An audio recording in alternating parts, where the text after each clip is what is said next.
বিশেষ কেউ ভালো, বাকি সব খারাপ, এমন ধারণা গণতন্ত্রের জন্য বিপজ্জনক বলে মন্তব্য করেছেন বিএনপির ভারপ্রাপ্ত চেয়ারম্যান তারেক রহমান।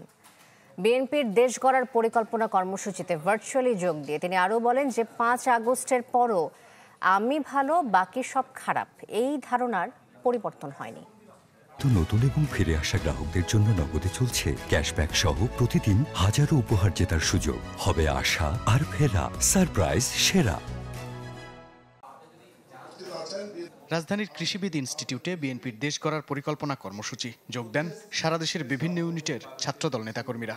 আমাদের মাঝে উপস্থিত হয়েছেন ভার্চুয়ালি যুক্ত হয়ে বিএনপির ভারপ্রাপ্ত চেয়ারম্যান তারেক রহমান বলেন, ক্ষমতায় গেলে 50 লাখ পরিবারকে ফ্যামিলি কার্ড দিবে বিএনপি। এ সময় অভিযোগ করেন, দেশের গণতান্ত্রিক ব্যবস্থাকে ব্যাহত করার ষড়যন্ত্র চলছে।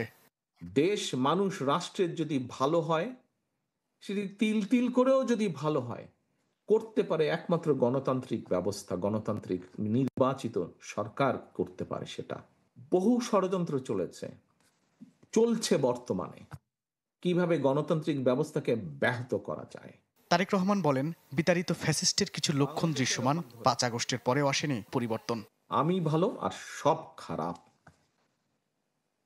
এরকম একটি বিষয় আমরা দেখেছি গত 16 বছর ধরে।